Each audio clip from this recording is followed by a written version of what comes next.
பிள்ளையார் சுழி போட்டாச்சு அப்படின்னு சொன்னாரா இல்லையா? ஒரு மிக பிரம்மாண்டமான கட்சி நம்மளோட கூட்டணிக்கு வரப்போகுதுன்னு அடிச்சு விட்டாரு. விழுந்தது 10ல புது கால் தேடிட்டு இருக்கிறாரு. அதிமுக தொண்டர்களை பார்க்கும்போது நமக்கெல்லாம் கொஞ்சம் பாவமா தான் இருக்கு. நம்ம எல்லாம் என்ன சொல்ல போனா கொள்கை தான் வழி நடத்துக்குது. ஆனா எதிர்க்கட்சி தலைவர் திரு எடப்பாடி பழனிசாமி அவர்களை பயம் வழி நடத்துது. நீங்க யோசிச்சு பாருங்களேன். இன்னைக்கு திராவிட முன்னேற்ற கழகத்தின் சார்பா நாம தைரியமா சொல்லலாம், திமிரா சொல்லலாம், நாம நடத்திருக்கக்கூடிய விழாவுக்கு பேரு அறிவு திருவிழா. இதே அண்ணா திராவிட அனைத்து இந்திய அண்ணா திராவிட முன்னேற்ற கழகம் நடத்துச்சுன்னா நடத்தலாம். அவங்களால அடிமை திருவிழான்னு வேற ஒரு நிகழ்ச்சி நடத்தி காட்டலாம். அந்த அளவுக்கு சொல்லுவாங்க. கஞ்சத்திலையும் கஞ்சம், பெரிய கஞ்சம், கடைஞ்செடுத்த கஞ்சன்னுவாங்க. அது மாதிரி ஒரு கடைந்தெடுத்த அடிமைனா அனைத்து இந்திய அண்ணா திராவிட முன்னேற்ற கழகத்துடைய தலைவர், நிரந்தர பொதுச் செயலாளர் திரு எடப்பாடி பழனிசாமி அவர்கள் தான். அதனாலதான் அதிமுக அவங்களுடைய ஓனர்ஸ் பாசிச பாஜகவால நேரடியா தமிழ்நாட்டுக்குள்ள கால் எடுத்து வைக்க முடியல. அதனால வேற வேற வேஷத்தை போட்டு வராங்க. அதிமுக போர்வையை போட்டுக்கிட்டு வராங்க. எதிர்கட்சி தலைவர் திரு எடப்பாடி பழனிசாமி அவரை பார்க்கும் போதுதான் எனக்கு ரெண்டு விஷயம் தான் ஞாபகம் வரும். சட்டசபையில பார்ப்பேன், அவரை நேரடியா பார்ப்பேன். அவரை பார்க்கும்போது எனக்கு 2 விஷயம் தான் ஞாபகம் வரும். ஒண்ணு காலு, இன்னொன்னு காரு.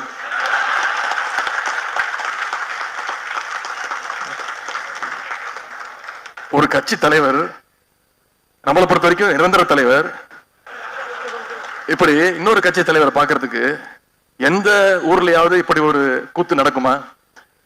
4 கார் மாறி மூஞ்ச மூடிக்கிட்டு, அதே மாதிரி காலு. அந்த அம்மா ஜெயலலிதா அம்மா இருந்த வரைக்கும் அந்த அம்மா காலு. அந்த அம்மா இறந்த பிறகு அந்த அம்மாவுடைய சகோதரி, உடன்பிறவா சகோதரி அம்மையார் சசிகலாவோட காலு. அந்த அம்மையார் ஊழல் வழக்கில் தண்டிக்கப்பட்டு ஜெயிலுக்கு போனோடனே திரு டிடிவி தினகரன் காலு. அதுக்கப்புறம் கொஞ்ச நாள் ப்ரமோஷன் வாங்கி டெல்லிக்கு போய் திரு மோடியோடைய காலு, திரு அமித்ஷாவுடைய காலு. அது டி ப்ரமோட். டெல்லியில இருந்து திருப்பி டி ப்ரமோஷன் வாங்கி இங்க திரு ஜெய தீபா அவங்க காலு.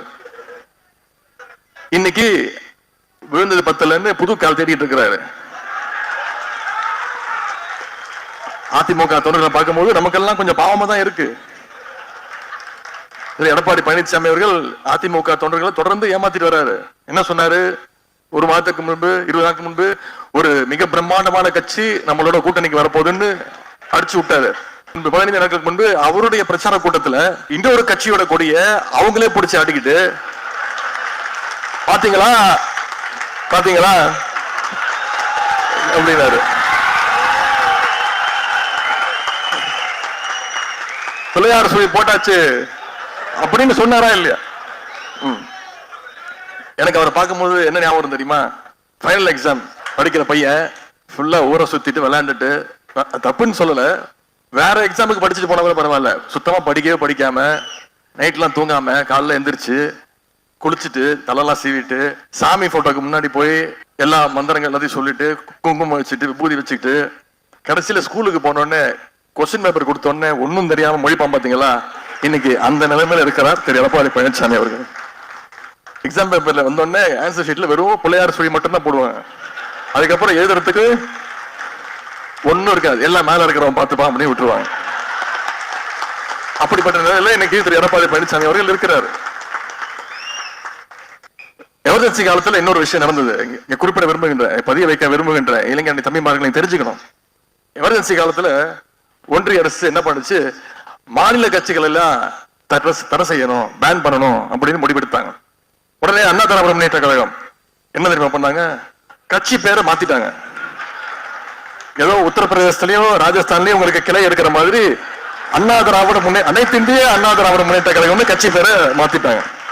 இதுதான் திமுகவுக்கும் அதிமுகவுக்கும் இருக்கக்கூடிய வித்தியாசம். ஆனா நம்முடைய தலைவர், அப்போது தலைவர் கலைஞர் என்ன தெரியுமா பண்ணாரு? என்ன தெரியுமா சொன்னாரு? வாழ்ந்தாலும் நான் கழகத்தோடு தான் வாழ்வேன், வீழ்ந்தாலும் நான் கழகத்தோடு தான் வீழ்வேன்னு சொல்லி எங்களுடைய இயக்கத்துடைய பெயர் என்றைக்கும் திராவிட முன்னேற்ற கழகம் தான், என்ன வந்தாலும் பார்த்துக்கலாம் நின்னவர் கலைஞர் அவர்கள். அதை மாத்திரத்துக்கே இடம் இல்லைன்னு சொன்னார். கலைஞர் அன்னைக்கு காட்டிய அதே உறுதியோட இன்னைக்கு நம்முடைய தலைவர் நம்முடைய இயக்கத்தை இன்னைக்கு வழி நடத்தி கொண்டிருக்கிறார். வருகின்ற தேர்தலில் திராவிட முன்னேற்ற கழகத்துடைய வெற்றியை யாராலையும் தடுக்க முடியாதுங்கிற நிலைமையை நீங்க உருவாக்க வேண்டும்.